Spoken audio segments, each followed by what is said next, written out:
Hey everyone, this is not just another Middle East flare-up. This is an oil shock, a market shock, and a political weapon hitting at the same time, and the detail that changes the whole meaning of the story is brutally simple. Brent crude has surged to around $115 a barrel. U.S. crude has pushed past 100, and the Strait of Hormuz is no longer some distant line on a map. It is the pressure valve of the global economy, and once that valve starts tightening, the damage does not stay overseas. It moves straight into fuel prices, inflation fear, market nerves, and then directly into American politics. That is where the comfortable foreign policy language starts to die. Because missiles matter, ships matter, troop movements matter. But oil is the thing ordinary people feel. Oil was roughly $70 before this war cycle. Now it is far above that, and markets are reacting like they understand something Washington still wants to phrase gently. The visible violence is only the circle, the Dow has fallen more than 10% from its recent high. Bond yields are climbing at the same time. That is not routine volatility. That is a warning that the economic cost of this crisis is starting to outrun the official messaging around it. And once that happens, every strike abroad becomes a domestic question. Who lost control of the risk? Who misread the escalation ladder? Who is going to own the gas price spike if this gets worse? That is where the story stops being strategic in the abstract and starts becoming electoral in the real world.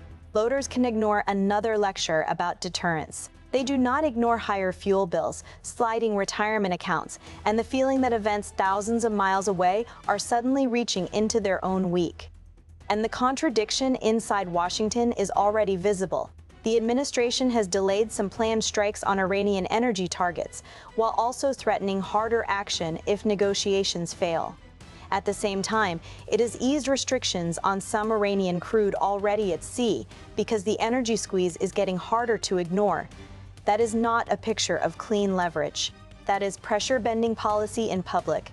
Washington wants to project strength abroad and stability at home, but the more unstable the energy picture gets, the harder that balancing act becomes. The United States can hit targets. The harder question is whether it can control the price of doing it. Insurance rises. Shipping reroutes. Trading reroutes. Trading reroutes. Trade is panic first. Then lawmakers start coming out of briefings unconvinced. Then the political class starts asking whether the military logic and the economic logic are even moving in the same direction anymore. That alone would be serious. But this is where the deeper fracture opens. The political damage is not only coming from Democrats and Republicans attacking each other, it is also coming from inside the coalition that is supposed to hold together.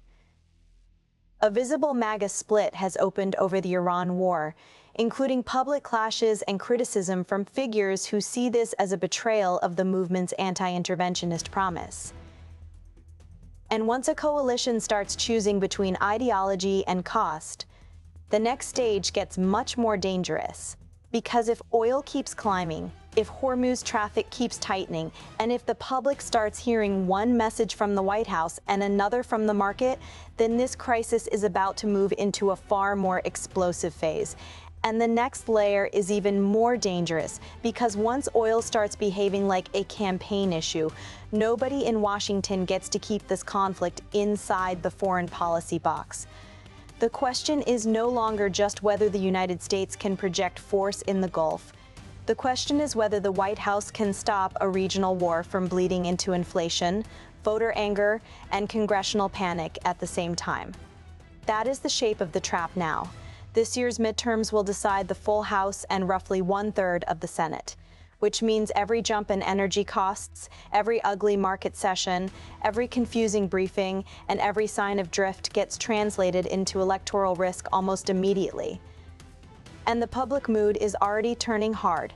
Recent polarity saying U.S. military action against Iran has gone too far. Most oppose sending ground troops. Trust in the administration's handling of the crisis is weak. That is not a soft warning.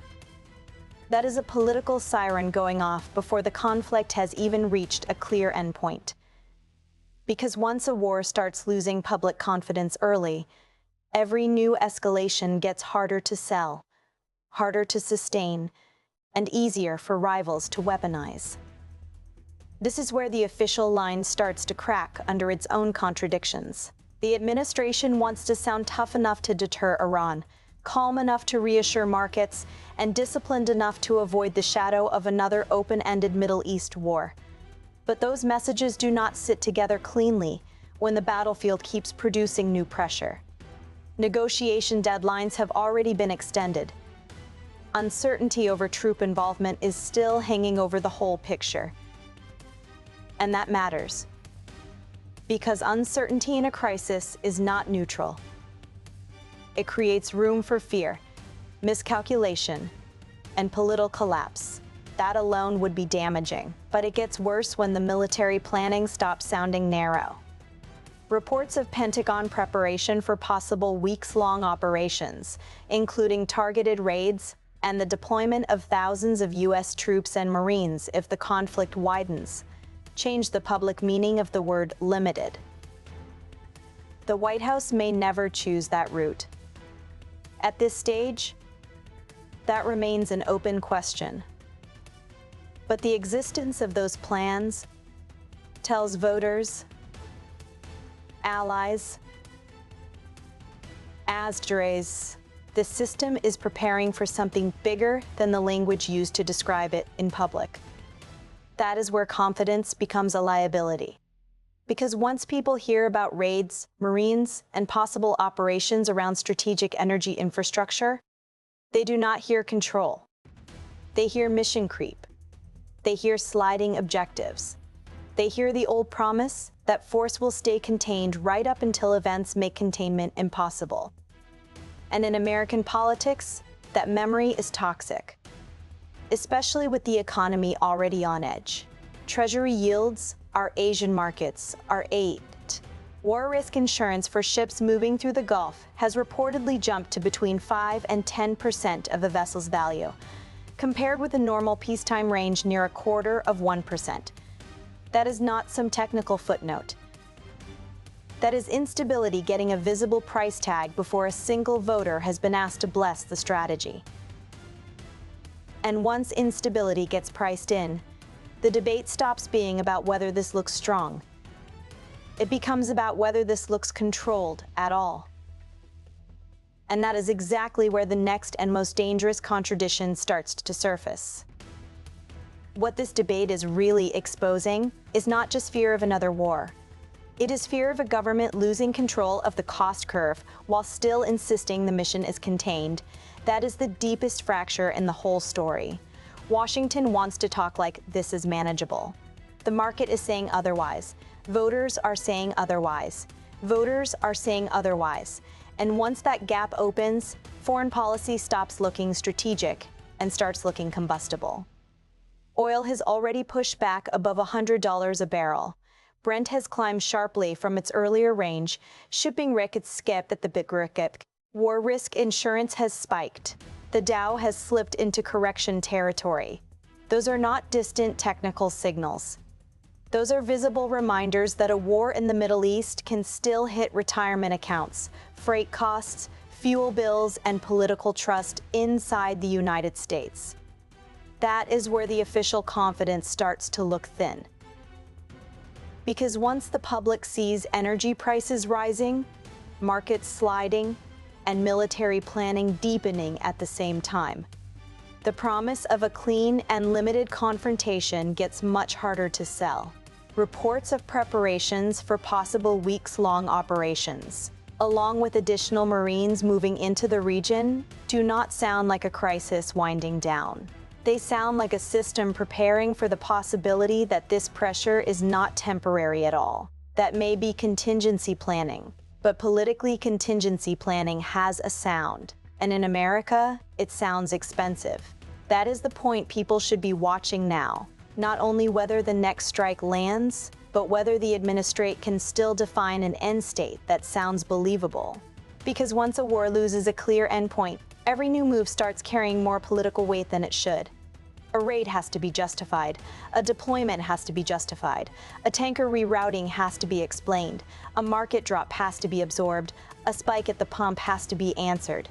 And when all of that starts happening in the shadow of the midterms, the battlefield and the campaign trail begin to merge. That is where this stops looking like a normal foreign policy fight. It becomes a referendum on competence, restraint, and honesty under pressure. The warning signs are already there. A majority says military action has gone too far. Most oppose ground troops. Trust is weak. That means the dangerous phase has already begun. The phase where the next escalation may be judged less by whether it works militarily and more by whether it looks like drift. And wars that look like drift do not stay politically stable for long. That is the central contradiction. American power is still enormous, but the more visibly it has to manage oil shocks, coalition fractures, skeptical lawmakers, and public fatigue all at once, the more that power starts generating its own domestic vulnerability. Strength abroad can still produce weakness at home. And once that inversion becomes obvious, every adversary, every ally, and every voter starts recalculating. So here is the question that matters now. Is this still deterrence, or are we watching the early mechanics of a conflict that could reorder American politics before anyone can answer? Leave your view in the comments, but keep it serious and grounded. Watch the next development closely, because the next move may not arrive as some dramatic headline. It may come as a deployment, a shipping disruption, a pricing shock, or a leaked plan. And those are exactly the moments when a contained crisis starts becoming something much harder to stop. Subscribe so you do not miss the next shift, because this story is no longer just about oil, war, or elections on their own. It is about what happens when all three start feeding each other at the same time.